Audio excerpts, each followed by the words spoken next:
In the deserts of Arabia, an insurgency war was raging years before I got to France. Tribes of Bedouins had united to fight a war that was very different from the one we fought in the trenches.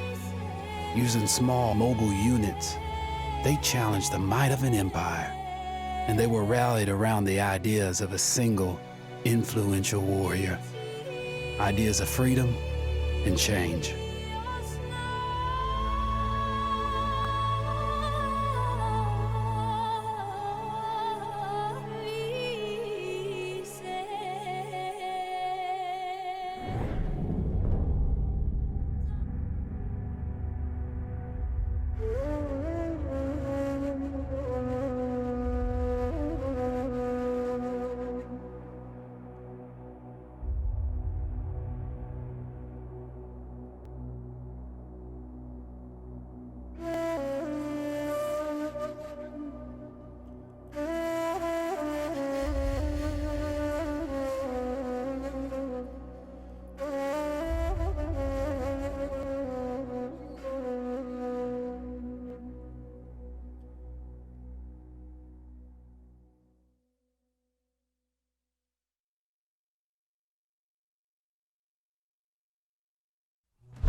The Arabian Desert, a vast ocean of drifting sands and scorched, sun-baked rocks.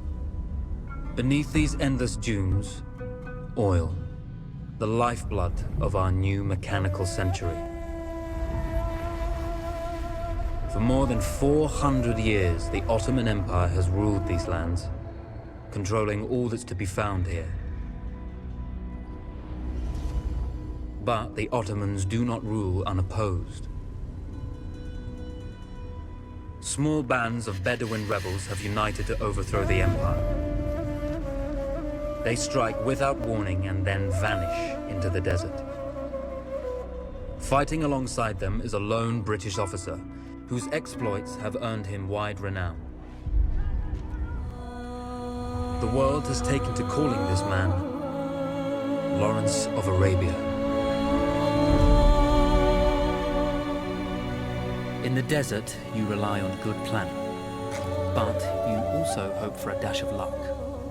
And luck was with us when we learned of a recently derailed Ottoman train carrying a most interesting piece of cargo.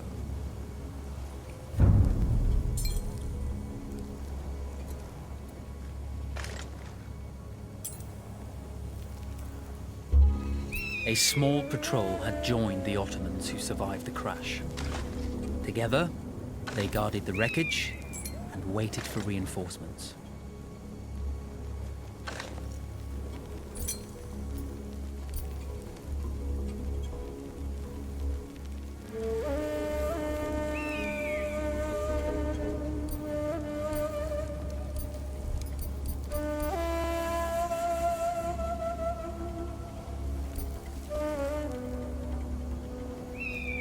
We strive to do what we think is right, and push through those who would stop us from achieving this, no matter the cost.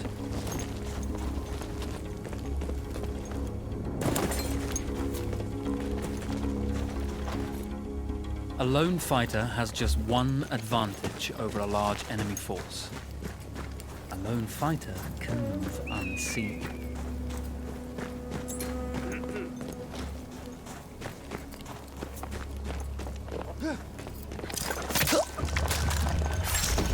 The tribesmen fought unconventionally, using weapons they knew well. Endurance, individual intelligence, and courage were their primary assets.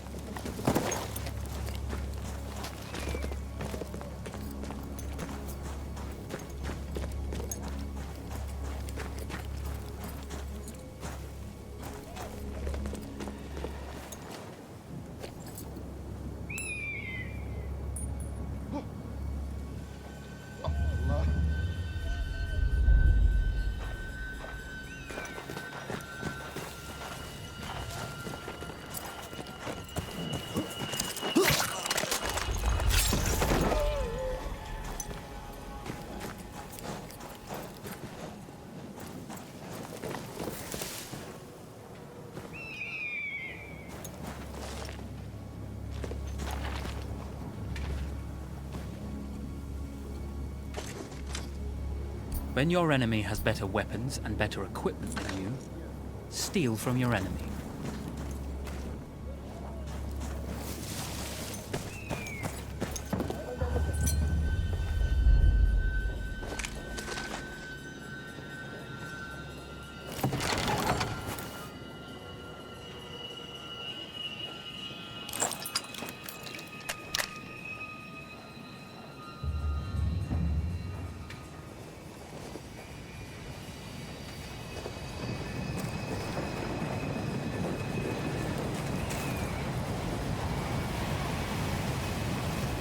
There's a world of difference between seeing something and having it in your own two hands.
Come out!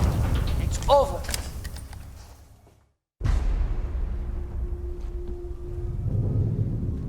Well, you did not think we would be fast enough to catch you here, did you?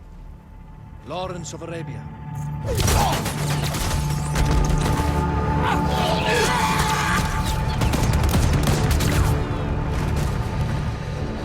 Actually, I was rather depending on it.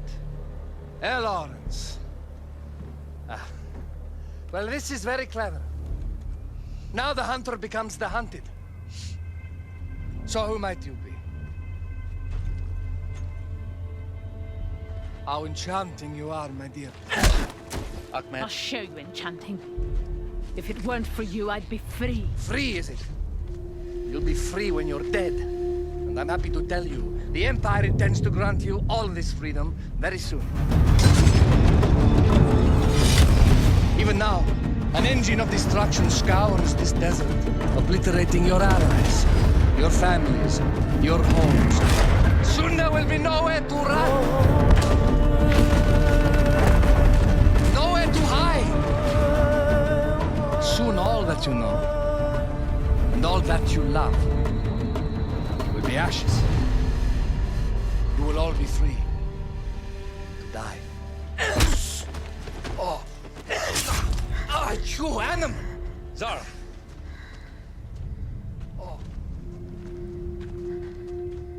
Now I understand that you would like nothing more than to strip the flesh from that man's feet and send him off into the desert naked to die. But think about it. You're right. I'm sorry. My friend here, she can be a little brusque. You're going to tell me how to lie to your train. so we can lure it into a trap and destroy it. Impossible. To even begin to talk to that train, you would need an entire book of communication codes.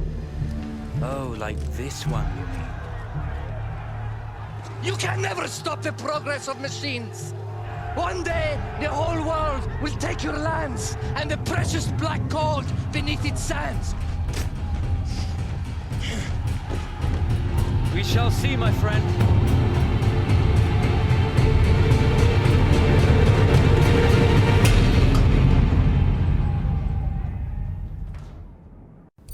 Of course, obtaining the codebook was not enough.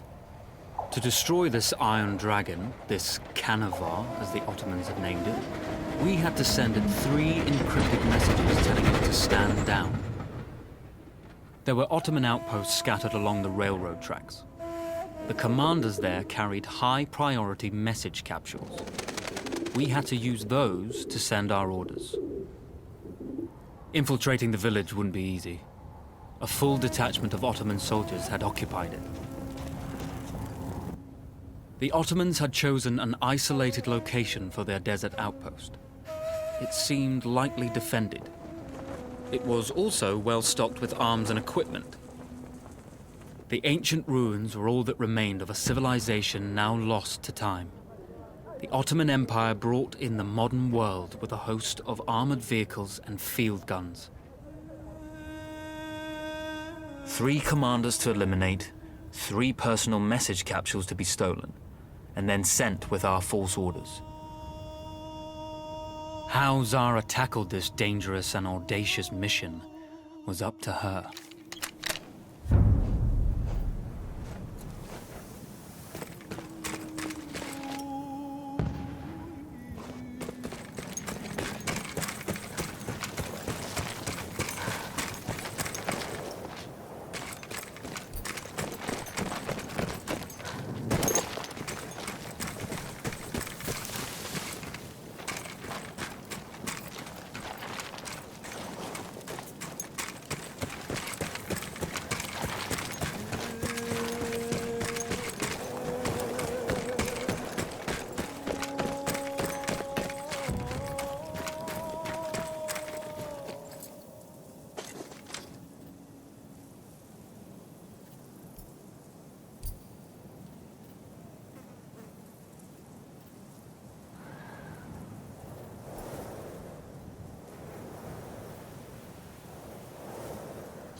A single order wouldn't be enough. Ottoman protocol required the message to be received in triplicate before the train would acknowledge it as genuine.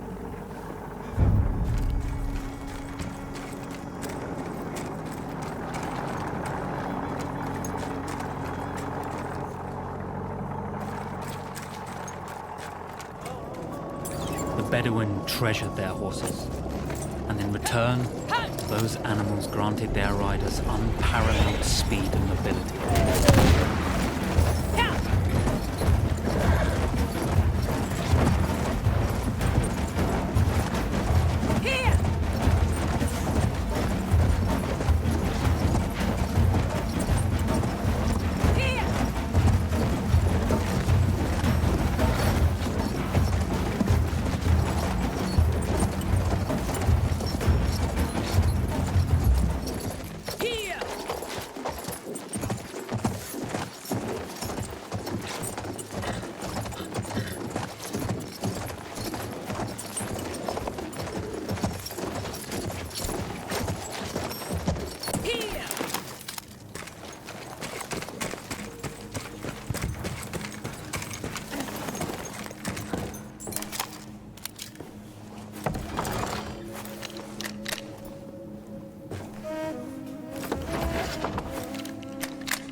single order required